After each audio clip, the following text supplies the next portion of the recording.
இது மகிமை நேரம். கர்த்தராகிய இயேசு கிறிஸ்துவின் நாமத்தினாலே இந்த காலை நேரத்திலே மகிமை நேர நிகழ்ச்சிக்கு உங்களை வரவேற்கிறேன். நாம் இயேசுவுடைய வாழ்க்கையில் மலர்ந்த பூக்களை தியானித்து கொண்டிருக்கிறோம். இந்த நாளிலும் இயேசுவுடைய வளர்ப்பு என்கிற பூவை பற்றி நாம் தியானிக்கலாம். நேற்றைய தினத்தில் இயேசுவுடைய பிறப்பை குறித்து நாம் தியானித்தோம். இயேசு எப்படி ஆவியினாலே பிறந்தாரோ அதே போல ஆவியில பிறக்கிற அனுபவத்தை நமக்கும் கொடுத்திருக்கிறார். அவரை போல ஒரு பரிசுத்த வாழ்க்கை வாழ நமக்கு முடியும் என்கிற உறுதியையும் கொடுத்திருக்கிறார். இந்த நாளில் அவருடைய வளர்ப்பை குறித்து நாம் தியானிக்கலாம். இயேசுவானவர் அவருடைய எருசலேமுக்கு அவங்க தாய் தகப்பனோடு எருசலேமுடைய தேவாலயத்தில் பண்டிகைக்கு போய் வருவது வழக்கம். தேவாலயத்திலே உபதேசங்களை கேட்கிறது வழக்கம். அவர் 12 வயது சிறுவனாக இருக்கும் பொழுதே தேவனுடைய ஆலயத்தில் உட்கார்ந்து அங்கே இருக்கிற பெரியவர்களோட வேதத்தை அறிந்த பெரியவர்களோடு கூட தேவனுடைய வார்த்தை குறித்து சம்பாஷணை பண்ணி கொண்டு இருந்ததை லூக்கா 2வது அதிகாரத்திலே நாம் வாசிக்க முடியும். அந்த அதிகாரம் கடைசி வசனம் இப்படி சொல்லுகிறது: இயேசுவானவர் ஞானத்திலும் வளர்த்தியிலும் தேவ கிருபையிலும் மனுஷர் தயவிலும் அதிகமாய் விருத்தி அடைந்தார். இயேசுவானவர் ஞானத்திலே வளர்ந்தார், ஆவியில பலம் கொண்டு வளர்ந்தார் என்று சொல்லி 40வது வசனத்திலே பார்க்க முடியும். பிள்ளை வளர்ந்து ஆவியிலே பலன் கொண்டு ஞானத்தினால் நிறைந்தது, தேவனுடைய கிருபையும் அவர் மேல் இருந்தது. தேவ கிருபை அவர் மேல் இருந்தது, மனுஷனுடைய தயவு அவர் மேல் இருந்தது. இப்படியாக இயேசு வளர்க்கப்பட்டார். அவருடைய பெற்றோர் அவரை ஆலயத்திலே அழைத்து செல்கிறவர்களாக தேவ வசனத்தை அவர் ஆராய்ந்து பார்ப்பதற்குரிய வாய்ப்புகளை உருவாக்கி கொடுக்கிறவர்களாக அந்த பிள்ளையை வளர்த்திருந்தார்கள். இன்றைக்கு நம்முடைய வாழ்க்கையிலே பிள்ளைகளை வளர்ப்பதை குறித்து இந்த வார்த்தையிலிருந்து நாம் தியானிக்கலாம். இன்றைக்கு நம்முடைய பிள்ளைகளை வளர்ப்பதிலே அந்த நாட்களிலே சின்ன கிராமத்தில் நாங்கள் வளர்ந்தோம். எங்கள் கிராமத்தில் ஒரு சின்ன ஆலயம் உண்டு, தேவாலயம். அதிலிருந்து ஒரு 10 வீடு தள்ளி தான் எங்கள் வீடு இருக்கும். நாங்கள் ரெகுலராக வழக்கமாக தேவனுடைய ஆலயத்திற்கு காலை மாலை போகிறது வழக்கம். காலையில் எங்கள் வீட்டில் எழும்பின உடனே வேதத்தை வாசித்து ஜெபித்தா தான் காஃபி டிஃபன் அப்படின்னு சொல்லி ரொம்ப ஸ்ட்ரிக்டாக வளர்த்துருப்பாங்க. இந்த காலத்துலலாம் பிள்ளைங்க நீ எழும்பி பைபிள் படித்த பிறகு தான் காஃபின்னா அப்படி ஒரு காஃபி எனக்கு வேண்டான்னு சொல்லிடுவாங்க. இல்லை நீ பைபிள் படித்து ஜோம் பண்ண அதுக்கப்புறம் செல்ஃபோன் தரேன்னா வேணால் செய்வாங்க. அப்படி காலம் மாறி போச்சு. ஆனால் எங்கள் நாட்களில் பைபிள் வாசிக்கணும், ஜெபிக்கணும், அந்த ஒழுங்குக்கு பிள்ளைகளை வளர்க்கிறதுலே அந்த ஒழுங்கில் பெற்றோர்கள் முக்கியத்துவம் கொடுத்து வளர்த்தார்கள். ஊருக்குள்ளே பக்கத்தில் சர்ச் இருக்கிறதுனால தினமும் மாலை ஆராதனை உண்டு. மாலை ஆராதனைக்கு பெல் அடித்த உடனே சர்ச்சுக்குள்ளே இருக்கணும். ஆராதனை முடிஞ்சு வீட்டுக்கு வந்ததுக்கு அப்புறம் தான் இரவு சாப்பாடு அப்படிங்கிற ஒரு ஒழுங்கு இருந்தது. அதை மாலை ஆராதனைனாலே ஒரு சந்தோஷமாக இருக்கும். அப்படியே போயிட்டு அங்கே ஸ்கூல் பிள்ளைங்க எல்லாம் ஒரே ஸ்கூலில் படிக்கிற பிள்ளைங்க எல்லாம் ஒரே ஊர் கிராமத்து மக்கள் எல்லாரும் கூடி வர்றது, ஆராதனையில் கலந்து கொள்வது. அதுக்கப்புறம் அந்த ஆராதனை முடிஞ்ச உடனே உள்ளே இருந்து வெளியே அந்த வராண்டாவுக்கு நடந்து வரும்போதே ஒரு பாட்டை பாடிக்கிட்டே வருவோம் ஸ்கூல் பிள்ளைங்கள்லாம் சேர்ந்து. ஏன்னா அப்போது அந்த நாட்களில் அங்கே ஸ்கூலில் யார் ஹெச்எம்மாக இருக்காங்களோ அவங்க தான் அங்கே ஆலயத்தில் உபதேசியராக இருப்பாங்க. இங்கே பாடலை ஒழுங்கன்னா இங்கே அடி விழும். ஏன்னா அவங்க தான் எங்களுக்கு டீச்சராகவும் இருக்கிறாங்க, அவங்க தான் இங்கே எங்களுக்கு ஆவிக்குரிய போதகராகவும் இருக்கிறாங்க. அப்போது ஸ்கூல் மாதிரியே சர்ச் இருக்கும், சர்ச் மாதிரியே ஸ்கூல் இருக்கும், அப்படியாக்கும் வளர்ந்தது.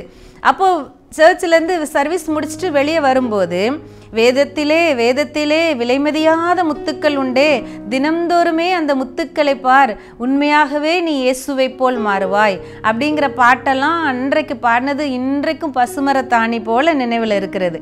இதை மாதிரி நிறைய பாடல்கள் சின்ன சின்ன கோரஸ் பாடிக்கிட்டே வருவோம்.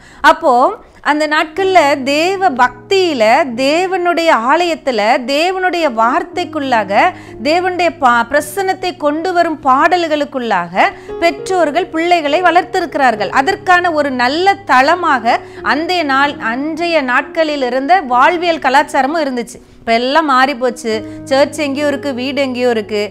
ஆனால் இன்றைக்கி அட்லீஸ்ட் வீட்டில் இருந்தாலுமே ஒரு குறிப்பிட்ட டைமை நம்ம ஃபிக்ஸ் பண்ணி அந்த டைமில் குடும்ப ஜெபம், சாயங்காலம் ராத்திரி அல்லது நைட்டு குடும்ப ஜெபம் முடித்ததுக்கப்புறம் இரவு சாப்பாடு அப்படிங்கிற ஒரு ஒழுங்கை நம்ம ஏற்படுத்தி கொண்டோன்னு சொன்னால் ஆண்டவருக்குள்ளே நாம் வளருவதற்கு, நம்முடைய பிள்ளைகளை வளர்ப்பதற்கு அது ஏதுவாக இருக்கும்.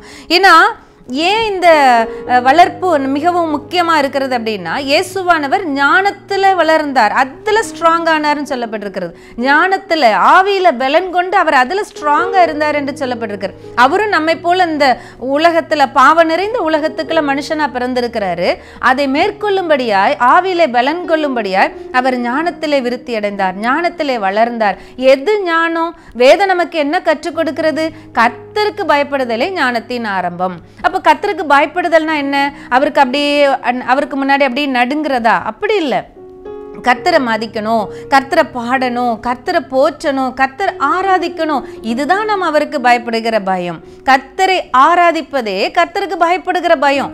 அப்போ கர்த்தரை ஆராதிப்பதற்கு அன்றைக்கு ஆலயத்துல ஒழுங்கா தினமும் ஆராதனை நேரங்கள் இருந்தது. இன்றைக்கு நாமே தேவனுடைய ஆலயமா இருக்கிறோம், நம்முடைய வீடு தேவனுடைய வீடா இருக்கிறது. நம்முடைய வீட்டிலே இப்படிப்பட்ட ஒழுங்குகளை நாம் ஏற்படுத்தி கொள்ளும் பொழுது நாம் ஞானத்திலே வளர முடியும். ஏனென்றால் கர்த்தருக்கு பயப்படுதல், அதாவது கர்த்தரை ஆராதி ஞானத்தை வளர்க்கிறது. அதுதான் ஞானத்துக்கு ஆரம்பமே. அப்போ கர்த்தருக்கு பயந்து அவரை ஆராதித்து ஆராதித்து பழகி அதுல வளர வளர நமக்குள்ள ஞானம் வளர ஆரம்பிக்கிறது. ஞானத்தின் ஆரம்பம். அதன் பின்பு ஞானம் இன்னும் பெருக ஆரம்பிக்கிறது. இந்த ஞானம் இல்லை என்றால் இந்த உலகத்துல நாம் ஒன்றையும், தேவ ஞானம் இல்லாமல் இந்த உலகத்துல எதையும் நாம் சாதித்துக் கொள்ள முடியாது. பாருங்க, நீதிமொழிகள்ல 3வது அதிகாரம் 8வது அதிகாரம், இந்த அதிகாரங்கள் எல்லாம் ஞானத்தின் முக்கியத்துவத்தை எழுதப்பட்டிருக்கிறது. ஞானம்தான் முக்கியம், அதை சம்பாதி, புத்தியை சம்பாதி, என்னத்தை சம்பாதிச்சாலும் ஞானத்தை சம்பாதிச்சுக்கோ. அதோட விலை வெள்ளியை விட விலை மதிப்பானது, தங்கத்தை பார்க்கிலும் விலை உயர்ந்தது, முத்துக்களை பார்க்கிலும் ஞானத்தின் விலை உயர்ந்தது. அப்படிதான் வேதத்தில் எழுதப்பட்டிருக்கிறது.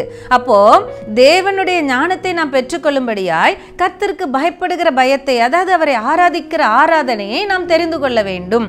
இப்படிதான் இயேசு ஞானத்திலும் பரிசுத்த ஆவியிலே உள்ள பலத்திலும் ஞானத்திலும் வளத்திலும் தேவ கிருபையிலும் மனுஷர் தயவிலும் அதிகமாய் அவருக்கு தேவ கிருபை அவர் மேலே இருந்தது. தேவனோடு அவர் உறவிலே இருந்தார், தேவகுமாரனாகவே வெளிப்பட்டார். ஆகவே தேவ கிருபை எப்பொழுதும் அவரோடு கூட இருந்தது. மனுஷரிடத்திலும் அவர் தயவு பெற்றிருந்தார். அவர் மனுஷனாக வாழ்ந்த நாட்களில் அவருக்கென்று ஒரு கூட்ட ஜனங்கள் அவரோடு கூட இருந்தார்கள். ஒரு கூட்ட ஜனங்கள் அவரை நம்பி அவரை பணிந்து கொண்டு அவரோடு கூட இணைந்திருந்தார்கள். ஆகவே தேவ கிருபை அவரோடு இருந்தது, மனுஷருடைய தயவு அவருக்கு இருந்தது. இப்படிப்பட்ட வளர்த்திக்கு எது ஆரம்பம்? கர்த்தருக்கு பயப்படுதல். கர்த்தருக்கு பயப்படுதல் என்பது கர்த்தரை ஆராதிப்பது என்று சொல்லி பார்த்தோம். எப்படி ஈசாக்கு அந்த பழைய ஏற்பாட்டு நாட்களிலே வேதத்தை வாசிக்கிறவனாய், தன்னுடைய இளம் வாலிப நாட்களிலே வேதத்தை தியானிக்கிற ஒரு தியான புருஷனாய் இருந்தான் என்று சொல்லி பார்க்கிறோம். ஈசாக்கு இயேசுவுக்கு நிழலாட்டமாய் சொல்லப்படுகிறார். எப்படி இயேசு பலியிடப்பட்டாரோ அதே போல ஆபிரகாம் தன்னுடைய குமாரனாகிய ஈசாக்கை பலிபீடத்துல வைக்கிறது இயேசு கிறிஸ்துவு பலியாக்கப்படுகிறதற்கு நிழலாட்டமான ஒரு காரியமாக ஒப்பிடப்பட்டு சொல்லப்படுகிறது. ஈசாக்கு தேவனோடு கூட சஞ்சரித்தார், வேதத்திற்கு முக்கியத்துவம் கொடுக்கிறவராய் வாழ்ந்தார். ஆகவே அவர் தேவ ஞானம் உள்ளவராய் இருந்தார். பாருங்க, மனோவா அவருடைய பிள்ளையாகிய சிம்சோனை எப்படி வளர்க்க வேண்டும், இவனை எப்படி நாம் நடத்த வேண்டும் என்று சொல்லி தேவனிடத்தில் விசாரிக்கிற பெற்றோராய் இருந்தார்கள் அவருடைய பெற்றோர். அதுபோல இன்றைக்கு எனக்கு அன்பான தேவனுடைய பிள்ளைகளே, இயேசுடைய வளர்ப்பை குறித்து நாம் தியானிக்கிறோம் அல்லவா? இன்றைக்கு அதே போல எங்களுடைய பெற்றோர் எங்களை ஆண்டவருடைய கிருபையினால இந்த விதமாக தேவனுக்குள்ளாக வளர்த்திருக்கிறார்கள். நாமும் நம்முடைய பிள்ளைகளை இந்த விதமான வளர்த்தியிலே வளர்க்கும்படியாய் நம்மை அர்ப்பணிப்போம். கர்த்தர் நம்மை ஆசீர்வதிப்பாராக. ஜெபிக்கலாம். ஆண்டவரே, இந்த அருமையான நேரத்திற்காக நன்றியோடு உம்மை துதிக்கிறோம், உம்மை ஸ்தோத்திரிக்கிறோம் அப்பா.